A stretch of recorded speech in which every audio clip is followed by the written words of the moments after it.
almost immediate. If the post is away, then the second screen comes late and in many cases turns into a down screen or a cross screen. What about 3 out, 2 in? Any back screen on a perimeter player almost automatically turns into a triple staggered screen. A post player or a perimeter player could set the initial back screen. It won't matter. There will still be 3 screens available most of the time. And what did you, as a coach, have to do to get this kind of action? Did you have to spend the hours and weeks necessary to teach a set play that has 3 staggered screens in it? No. At this level of the read and react offense, all you need to do is stick 2 in the post, pass, cut, and back screen. That's it. If you only knew how many coaching clinics I attended in order to pick up just one good play that had a triple staggered screen in it, and then how much practice time I spent drilling that play only to have it stopped because one player, just one, missed his assignment. And then, by the time the team could execute it consistently, all of my opponents had it scouted. I hope you can see why I'm so excited about the read and react system. With a few 2-man reaction habits and a change of formation, we're able to constantly get double and triple staggered screens. And most importantly, this kind of high-level action can't be scouted.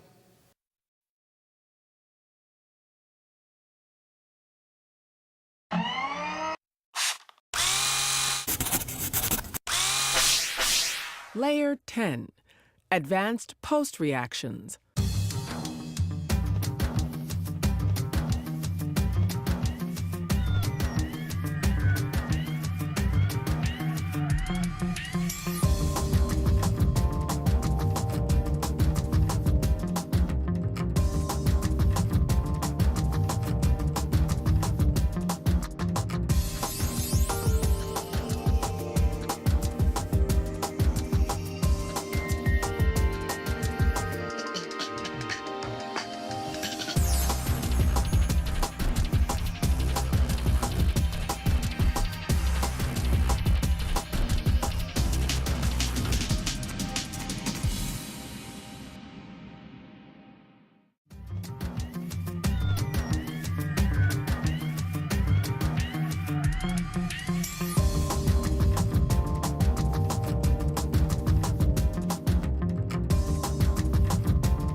There are a lot of reasons you might put one player in the post and keep 4 on the perimeter.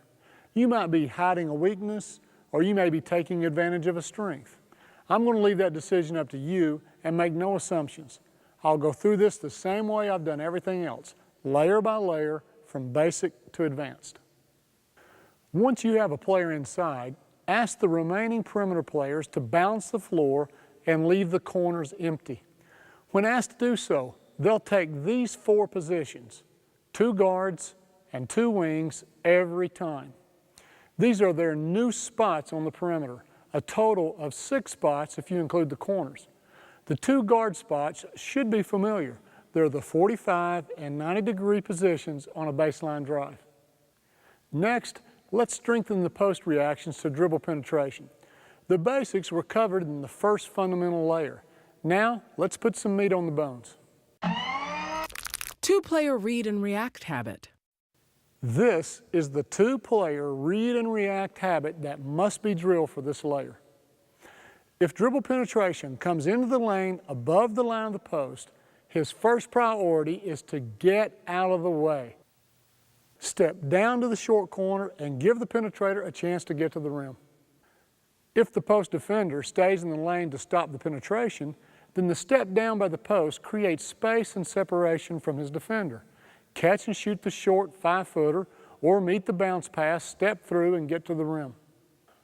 So far, this has been just a review of basic post slides that we covered earlier, right?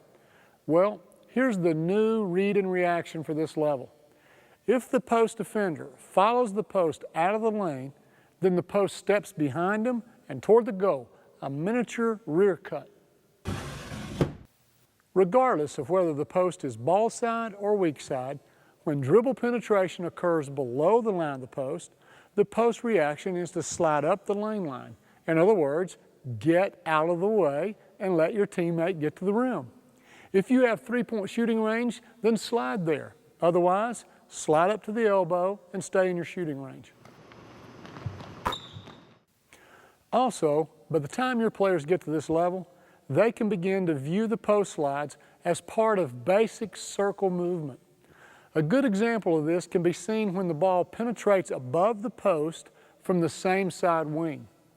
The step down to the short corner can continue in a circle movement that lands the post behind the penetrator in the safety valve position. Another example occurs when the post is on the weak side away from the ball and the wing penetrates the lane above him. His first fundamental slide is to the short corner, but if he continues in a circle movement, his slide gives him a chance to get the ball while sliding behind the defense under the goal. If he doesn't get the ball, his circle movement will land him in the wing's safety valve position. Now that the post reactions to penetration are complete, I want to point out something unique to this offense. Having one or even two post players in the read and react system does not clog up the lane and prevent or discourage dribble penetration from the perimeter. Post players in the read and react system are only illusions when it comes to penetration. Remember, as soon as someone puts the ball on the floor in a north-south direction, the post is sliding down or up, getting out of the way. The perimeter players don't have to wait for the post to be empty in order to drive. They can take what the defense gives them whenever they want, because your post players are trained by habit to instantly get out of the way. 3-player drills to build 2-player reaction habits. Post defender follows, post rear cuts. Step down to short corner and circle to safety valve.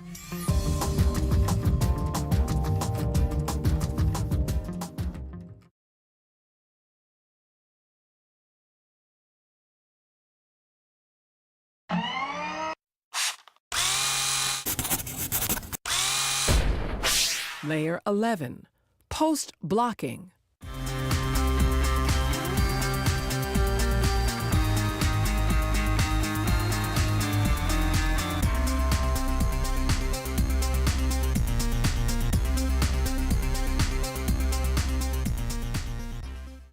The first way to use the post is the simplest.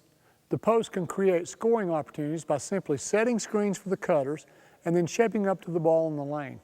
If he catches in the lane, he can shoot. Otherwise, he doesn't. If you want to keep it simple, limit the post to one side only. Perhaps if he's right-handed, he'll be more comfortable shaping up in the lane from the left side. Or perhaps you want to keep one particular side of the floor open for layups. Think about using this when your post player is not a strong back-to-the-basket scorer. What new adjustments must the perimeter players make now that you've gone to a 4-out set? The good news is, none. That's part of the beauty of read and react. The perimeter players can play the same game they learned in the first fundamental layer, but now the inside player creates two nice things for the perimeter players.